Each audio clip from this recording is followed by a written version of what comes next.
Welcome to the Human Meme AI Influenced Podcast. I'm Atomic Dave, the doppelganger for that other guy. Yeah, the real David Boles. Yes, I am an AI bot voice trained on over 300 hours of pre-existing audio files of our fearless leader. So yeah, David Boles is here and speaking to you, but not really, but pretty much.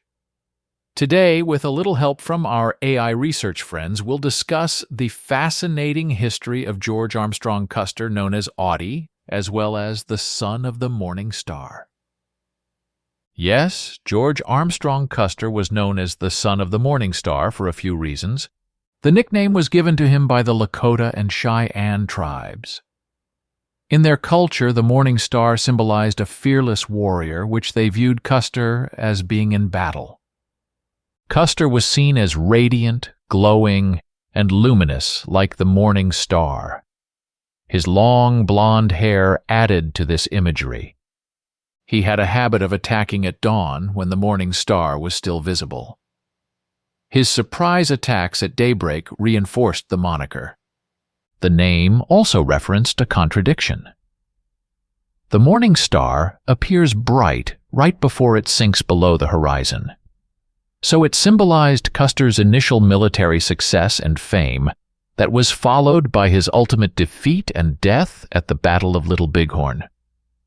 The term Son of the Morning Star had a mystique and romanticism to it that helped contribute to Custer's larger-than-life mythos as a cavalry commander. The nickname was well suited to his bold tactics and personality. So, in short, it was a descriptor that highlighted both his tactical early morning strikes and his glowing golden persona, while also foreshadowing his eventual fall from grace. The name encapsulated different facets of Custer's character that made him a famous yet controversial figure in American history.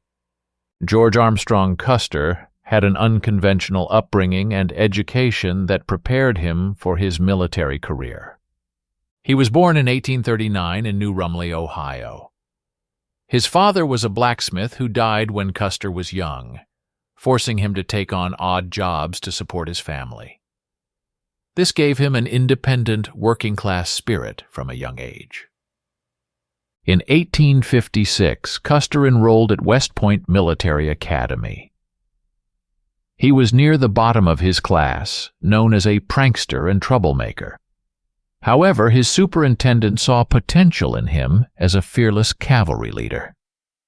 During the Civil War, Custer served with distinction as part of the Union Army.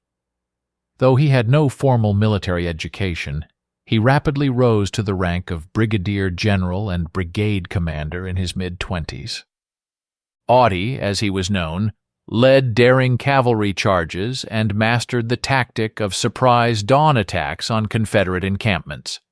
This earned him the nickname Boy General and 2 Medals of Honor. After the war, Custer was appointed to command the 7th Cavalry Regiment. He continued studying his craft through hands-on experience, reading books on previous cavalry commanders, and consulting with indigenous tribes on frontier survival skills. His unorthodox path from working-class troublemaker to respected general made Custer adaptive and resilient. Though lacking in formal training, his natural confidence, courage, and charisma helped him succeed in the mounted forces. His hands-on education molded his bold yet reckless approach to warfare. Here is a timeline of George Armstrong Custer's demise at the Battle of Little Bighorn in 1876. May 17th, Custer and the 7th Cavalry Regiment depart Fort Abraham Lincoln in the Dakota Territory on an expedition to force Sioux and Cheyenne tribes onto reservations. June 22nd. The regiment arrives near the Little Bighorn River. Custer decides to advance quickly with 647 men, dividing his forces. June 24th. Captain Frederick Benteen is ordered to ride southwest with 3 companies to cut off any fleeing Indians. Major Marcus Reno leads 3 companies in a valley attack as a distraction. June 25th, afternoon. Custer spots a large Native American encampment along the Little Bighorn River. He decides to immediately attack rather than wait for reinforcements. June 25th, around 3 p.m. Custer leads his 5 companies in a frontal uphill charge toward the village. His men are quickly overwhelmed and pinned down by Lakota and Cheyenne warriors led by Crazy Horse and Gall. June 25th, after 5 p.m.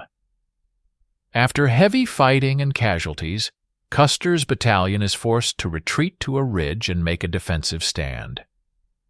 They are surrounded and massacred within an hour. June 26th. Reno and Benteen's forces arrive and repel attacks from the native forces overnight.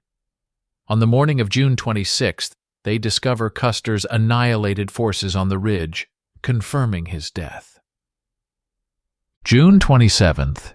U.S. reinforcements led by General Terry arrive and drive off the remaining native warriors, who had also suffered heavy losses. Custer and over 200 of his men are buried on the battlefield.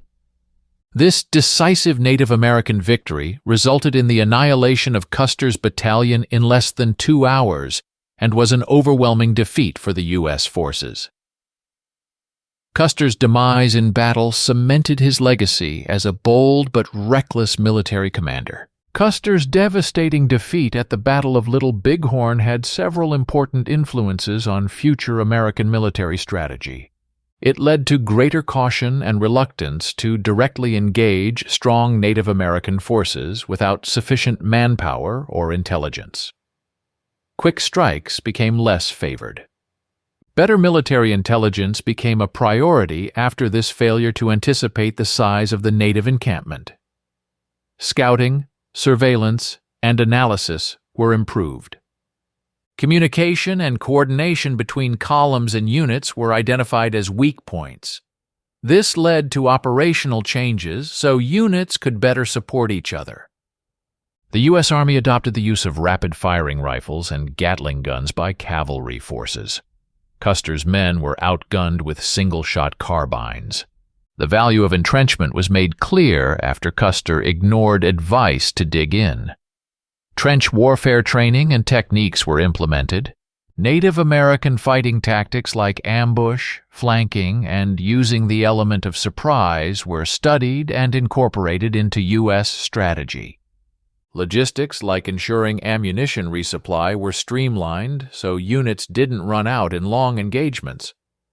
Cavalry tactics shifted from frontal assault to more multifaceted approaches of reconnaissance, raids, and joint infantry cavalry maneuvers. Leadership training improved to prevent commanders like Custer from acting rashly without authorization from superiors. The Custer myth was tarnished by this defeat, leading to significant reassessment of U.S. military doctrine in the Indian Wars and beyond. The lessons from Little Bighorn are still applicable today. George Armstrong Custer's legacy is complex and controversial, but here are some key aspects. As a Civil War general, he was known for boldness and aggression, playing a pivotal role at Gettysburg. This created an early reputation as a driver, risk-taking leader. His defeat at Little Bighorn damaged his military reputation. Some saw him as reckless and arrogant, while others continued viewing him as a gallant hero who stood his ground. He became one of the most mythologized figures of the American West, memorialized in books, movies, paintings, etc. This mythology often clashed with Native American perspectives. To some Americans, he represents the tragic antagonist, an invading white adventurer killed while attacking indigenous people defending their land and way of life. To others, he remains an icon of patriotism and valor, a martyr in the name of manifest destiny. These views are often criticized as racist apologism today. His life story provides lessons on leadership styles, decision-making, the fog of war, and the ripple effects from the Indian Wars. But care must be taken to avoid lionizing. Custer's last stand has become shorthand for a brave but utterly futile effort against the odds. His name is cemented in popular culture as an embodiment of frontier military history. He advanced his career through energy and ambition, lacking in high-level education or military pedigree. This makes him relatable yet polarizing. Custer's legacy is highly debated and entangled with broader historical debates, but his daring yet fatal final battle made him an iconic and controversial figure.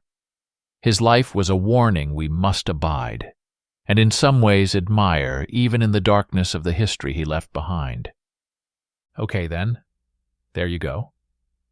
And now you know the fascinating history of George Armstrong Custer, son of the morning star. Thank you for joining us today. For our AI research team, I'm Atomic Dave, also known as AI David Boles, and we will find you again soon. In the meantime, please remain a human meme.